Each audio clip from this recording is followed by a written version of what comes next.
Let's face it, most people will never become a leader. Why is that?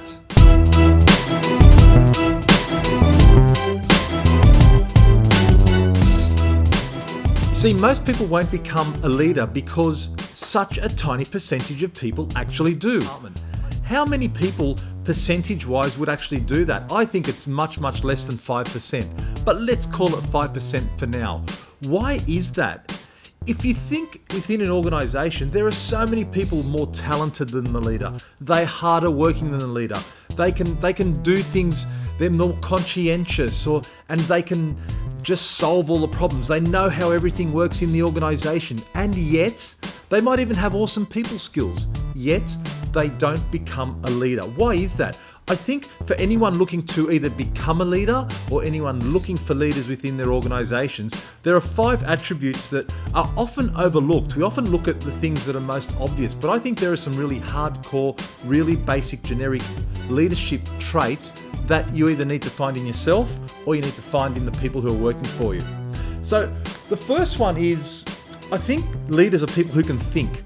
These are people who can solve problems. These problems are problems that often they shape the future of the organization, and they don't actually have predefined or past solutions to them. These are people who are thinking in a way that's solving problems that have never been solved before. That's a pretty rare trait. Usually a problem is solved by asking someone else. Leaders have got no one to ask. Leaders sort things out for themselves. The second one is, I think leaders, they work hard. Leaders, let's face it, they work harder than everybody else. Usually they stay back longer than everybody else, especially when they're making their way up an organization. They certainly don't leave at 5 o'clock, and they certainly don't come in right on the starting bell.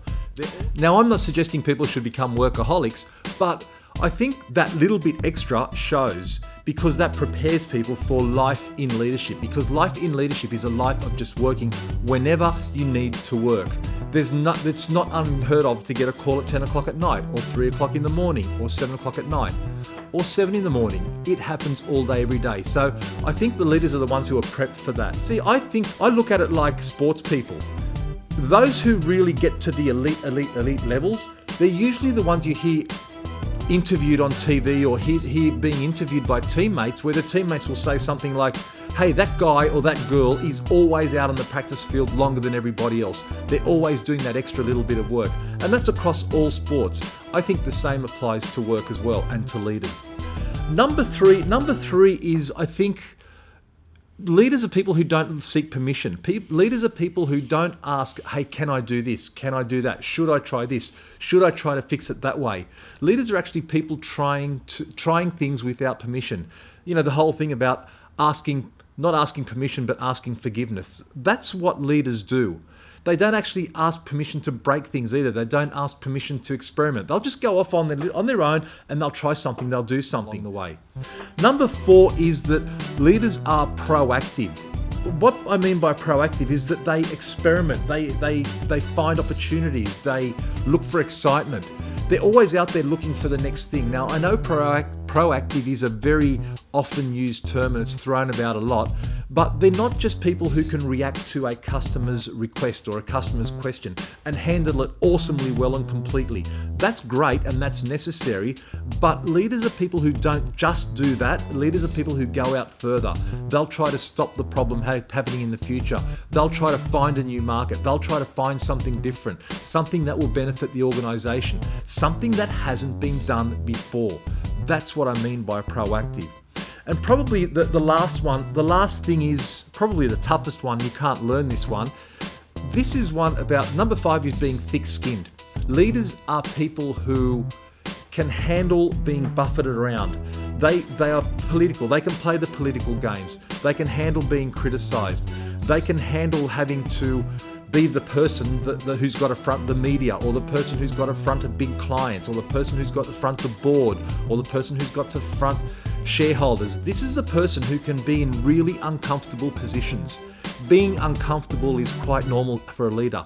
If you're not someone who's used to being uncomfortable, who can handle being uncomfortable, who gets upset when they're uncomfortable, forget about being a leader. You've got to get on top of that before you can do anything else. I actually think number 5 is the most important one. After you get over that one, then you can worry about the other 4. And then you can worry about all the other things like people skills and financial skills and all the other types of things and learning to create a vision and all that good stuff. But first you got to get these 5. And I'd start with number 5 being have a thick skin. I think in summary, leaders are people who go where people have not gone before, whether it's in problem solving or finding opportunities. And I think that trait and that working hard is the part that then puts you in an uncomfortable position. And if you can deal with that, then you've got a leader born. So whether you're looking for a leader or you are looking to become a leader, I'd heed those 5 things. That's what I've learned in my last 30 years of business.